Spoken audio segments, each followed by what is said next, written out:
Okay, I hope my mic doesn't. Let me know if there's mic issues. My screw is loose. But you already know that if you hang out on my channel, my screws are loose. Chapter 1. The winter of 1967 was heavy, refusing to depart, and competing with the spring trying to peek through with its bright, warm sun. The winter fought back with clouds gathering in the sky, and then the rain poured down heavily, flooding the simple homes in Al-Shati refugee camp in Gaza City. Streams ran through the camp's alleys, invading the homes and crowding the residents in their small rooms, with floors lower than the nearby street level.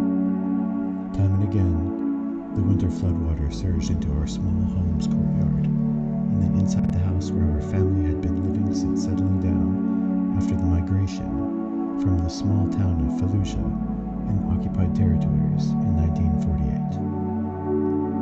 Each time, fear gripped me and my 3 brothers and sister, who were all older than me. My father and mother would rush to lift us off the ground, and my mother would hurriedly raise the bedding before the invading waters soaked it. Being the youngest, I would cling to my mother's neck alongside my infant sister, who was usually in her arms in such situations. Often I woke up at night to my mother's hands shifting me aside to place an aluminum pot or a large clay dish on her bed to catch the water droplets seeping through the crack in the tiled roof covering that small room. A pot here, a clay dish there, and a third container somewhere else. I would try to sleep again, sometimes succeeding, only to be awakened by the sound of water droplets hitting the accumulated water in that container rhythmically. When the container was full, or nearly full, the water would splash around with each drop. My mother would then get up to replace the full container with a new one, and go outside to empty it. I was 5 years old, and on a morning during the winter, when the spring sun was trying to reclaim its natural place and erase the traces of the winter's dark, nightly assault on the camp, my 7-year-old brother Mohammed took my hand, and we walked through the camp streets to its outskirts, where an Egyptian army camp was stationed. The Egyptian soldiers at the camp were very fond of us. One of them got to know us and called us by our names. Whenever we appeared, he would shout, "Mohammed, Ahmed, come here." So we would go to him and stand beside him, lowering our heads in anticipation of what he usually gave us. He would reach into the pocket of his military pants and pull out a piece of pistachio candy for each of us. We would grab our pieces and start devouring them eagerly. The soldier would pat our shoulders, stroke our heads, and tell us to go back home. Then we would start dragging our feet back through the camp's alleyways. Winter eventually left after a long stay. Winter eventually left after a long stay in severity, and the weather began to warm up wonderfully. The rain no longer ambushed us with its calamities. I thought a long time had passed since the wait for winter, and that it would return soon. However, I sensed an atmosphere of anxiety and confusion around me. Everyone at home was in a much worse state than those rainy nights. I couldn't comprehend what was happening, but it wasn't normal, not even on winter nights. My mother was filling all her containers with water and placing them in the courtyard. My father borrowed a pickaxe, todia, from the neighbors and began digging a large, long hole in the yard in front of our house, with some help from my brother Mahmoud, who was 12 at the time.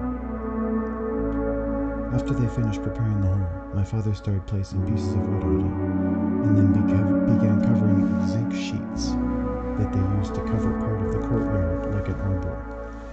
I realized my father was in a quandary as he started looking for something, and then I saw him begin to dismantle the kitchen door to cover that hole. But then I saw my mother, Mahmoud, and my other brother descending into the hole through an opening that had yet to be sealed. That's when I understood the work was finished. I dared approach the opening and peered into the hole, finding what looked like a dark room underground. I didn't understand anything, but it was clear we were expecting something difficult and unusual, seemingly much harsher than those stormy, rainy nights. No one held my hand again to take me to the nearby Egyptian army camp for a bit of pistachio candy. My brother repeatedly refused to do so, a significant change for me and Mahmoud, which I couldn't understand. Hassan, too, didn't know our secret. Perhaps he did, but he wasn't part of it. I didn't know why he hadn't joined us yesterday. However, my cousin Ibrahim, who was about my age and lived in the house next door, was aware of the matter. When Mohammed refused to go and take me with him, I went to my uncle's house to be with Ibrahim. I pushed the door open and entered the room where my uncle, whose facial features I could never recall, was sitting with a rifle in his hand, fixing it. I thought to myself that maybe I could do something similar with it. The rifle caught my attention, and I focused on it the entire time. My uncle called me over and seated me beside him, placing the rifle on my hands. He started talking to me about it in a way I couldn't understand. Then he patted my head and ushered me out of the room. I took Ibrahim with me, and we left the house, heading towards the outskirts of the camp to go to the nearby Egyptian army camp. When we arrived, everything had changed. The soldier who used to wait for us and welcome us was not there. My cat wants to be a part of the broadcast. The situation was abnormal. As the Egyptian soldiers usually greeted us warmly, they yelled at us to go away and return to our mothers, so we turned back, dragging our disappointment behind us, having not received our share of pistachio candy. I couldn't understand the changes that had occurred. The next day, my mother took some bedding from the house and laid it in the hole. She moved a couple of jugs of water and some food there, taking all of us down into the hole and sitting us there. Then my uncle's wife and her children, Hassan and Ibrahim, joined us. I was annoyed by the cramped space. We were squeezed into it without a reason I could comprehend. We had left our house, its rooms, courtyard, and the neighborhood streets to be placed in here against our will. Every time I tried to leave or rush towards the opening, my mother would pull me back and seat me in my place. Occasionally, she would give me a piece of bread and a few olives. As the sun began to set and the daylight faded, darkness grew in the hole we were sheltered in, and fear crept into our young hearts. We started to cry and pushed to get out, but my mother and uncle stopped us. They yelled, "Children, it's war out there. Don't you know what war means?" At that moment, I didn't know the meaning of war, but I understood it was something terrifyingly abnormal, dark, and suffocating. Our attempts to leave and their efforts to stop us continued, and our cries grew louder, but their attempts to calm us were futile. Then Mahmoud said, "Should I bring the lamp, Mother, to light it up?" "Yama, should I get the light to turn it on?" She replied, "Yes, Mahmoud." But as he rushed to leave the trench, my mother's hand reached out to grab him, stopping him from leaving, saying, "Don't go out, Mahmoud. Don't go out, Yama." My mother sat Mahmoud down and then went out to return with the kerosene lamp. She lit it, illuminating our space, bringing a sense of calm and tranquility. Overwhelmed by sleep, just like my siblings and cousins, I dozed off. My mother and my uncle's wife fought against sleep, but it overtook them. The next day was unremarkable. We spent almost the entire day in the trench. Our neighbor, teacher Asha, constantly listened to the radio, making sure to stay close to the trench opening so the radio could receive transmission signals. She updated my mother and uncle's wife with the latest news, increasing the atmosphere of depression and sadness. Reflecting on my mother and my uncle's wife's ability to care to our needs, their hands seemed heavier on us as they asked for silence. The fiery statements from Ahmad said, the commentator on Voice of the Arabs from Cairo, about throwing the Jews into the sea and the threats to the state of Israel, began to weaken and fade. In contrast, our dreams of returning to our homelands from which we were exiled began to crumble like the sandcastles we used to build as children in the neighborhood. Our greatest wish was to return to the area we came from. For my uncle, who was enlisted in the Palestine Liberation Army, to return to his family, and for my father, who had left with the popular resistance, to return us safely with him. With each new news bulletin from Miss Aisha to listen to, the gloom and tension increased, leading to more prayers and hands raised to the sky, asking for safety and the return of my father and uncle. The sounds of explosions grew louder, closer, and more intense. My mother would occasionally leave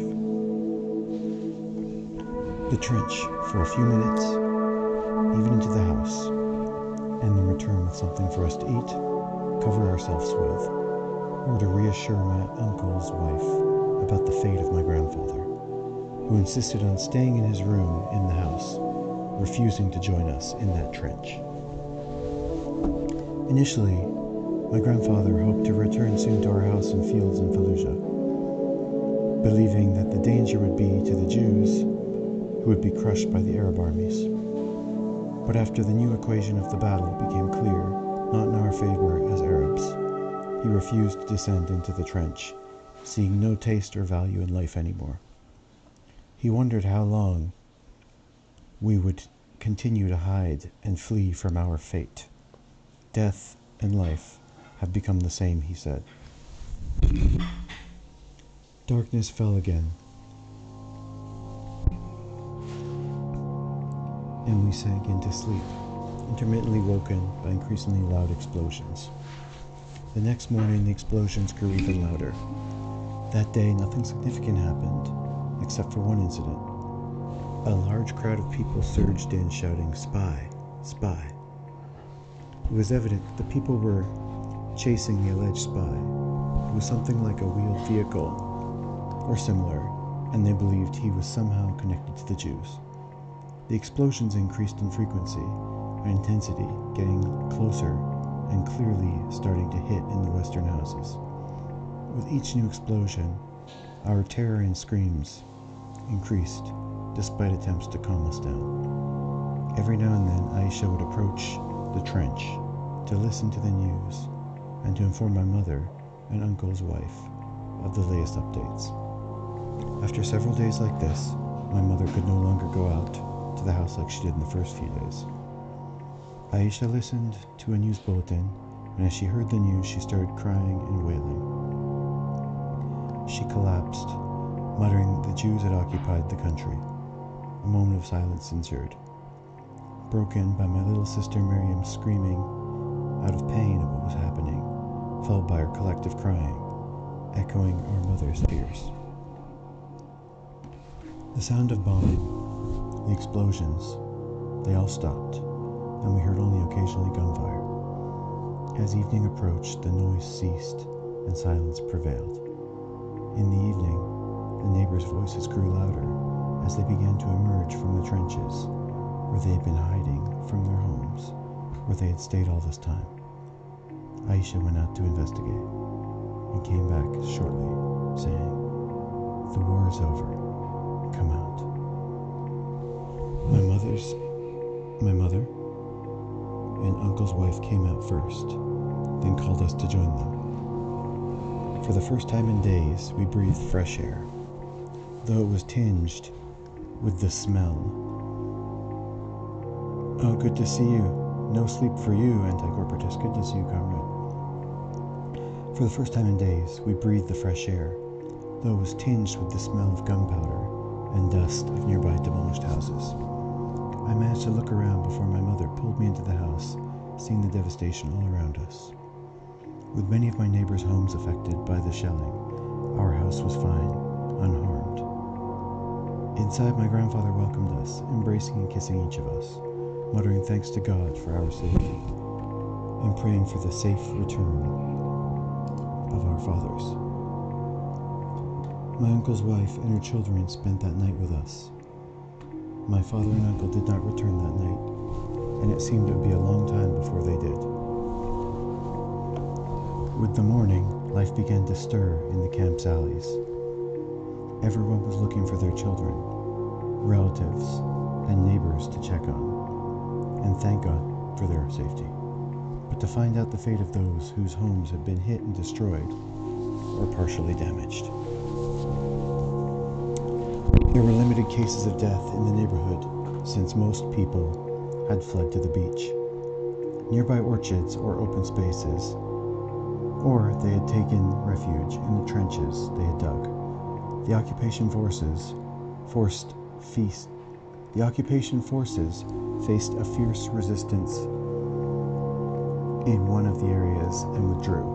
But soon after, a group of tanks and military jeeps waving Egyptian flags appeared. The resistance fighters, hopeful of support, emerged from their hiding places in the buildings, firing in the air in celebration, and gathered to welcome them.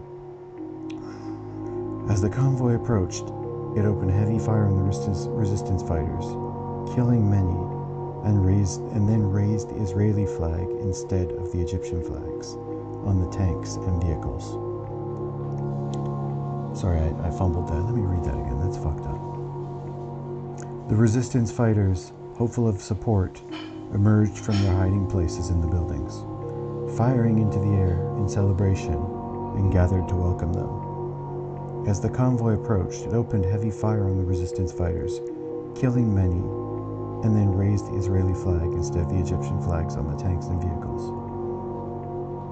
People swarmed the nearby schools, which had been Egyptian army camps before the war, scavenging what remained. Some carried chairs, others tables, a third bag of grains, a fourth of kitchen utensils, and so on, rather than leaving these for the occupation soldiers. Some of them even, caught up in the chaos, looted nearby shops, taking goods and merchandise. Others focused on weapons and ammunition left in the camps. This state of chaos lasted several days, with everyone engrossed in their own concerns and interests. Just before noon one day, distant voices over loudspeakers in broken Arabic announced a curfew, warning that anyone leaving their home risked death. People began to stay indoors, as military jeeps with loudspeakers circulated, announcing this, and then ordering all men over 18 to gather at the nearby school, warning that anyone who disobeyed risked death. My father and uncle had not returned, and my older brother Mahmoud was younger than 18. When my grandfather went out to head to the school, a soldier shouted at him to return home after seeing his old age and fragility. So he left, confused and troubled. Soon after, a large group of occupation soldiers, armed with rifles, began storming the houses one by one, searching for men who had not gone to the school. When they found some, they shot them without hesitation. The men of the neighborhood gathered in the nearby school, where the soldiers seated them on the ground in tightly packed rows, with soldiers surrounding them, rifles aimed at them. After all the men were assembled, a military jeep with a covered black back section arrived. A man in civilian clothes, clearly part of the occupation forces as the soldiers obeyed him noticeably, stepped out. He started ordering the men to stand up one by one, walk past the recently arrived jeep. As the men complied, a soldier signaled them to move. Occasionally a horn, the zamur, would sound as a man passed, and the soldiers would violently grab and drag him into a more heavily guarded area behind the school. It became clear those who caused the horn to sound were identified as dangerous and were thus seized. This process continued until the last man had passed. Those who passed without the horn sounding were seated on the other side of the courtyard. When the task was complete, the man in civilian clothes, who introduced himself as Abu al-Dib, an Israeli intelligence officer responsible for the area, addressed the seated men in heavily accented but understandable Arabic. He spoke at length about the new reality following the Arab defeat, expressing his desire for calm and order. He warned that anyone disrupting security would face execution or imprisonment, and he invited anyone needing services from the Israeli Defense Army to approach his office. After he finished speaking, he instructed the men to leave one by one, calmly and without chaos. The men began to leave the school for their homes, each feeling as if they had escaped certain death. About 100 men from the neighborhood had been separated by the soldiers. The officer moved with the jeep he had arrived in to the courtyard where the selected men were gathered. He ordered them to stand up one by one and pass in front of the jeep again. Each time the horn sounded, the passing man was seized again and made to stand near a nearby wall, facing it while the others sat at the edge of the courtyard. 15 men were chosen from this group and lined up against the wall. The officer ordered several soldiers to aim their rifles at these men. The soldiers, kneeling, fired at them, causing them to fall in agony. The remaining men, sweating profusely, had their hands tied behind their backs and their eyes blindfolded. Then they were loaded onto a bus that headed towards the Egyptian border. The soldiers accompanied them, ordered them to cross the border into Egypt, warning that anyone who hesitated or looked back would be shot to death. I think we'll save chapter 2 for another day.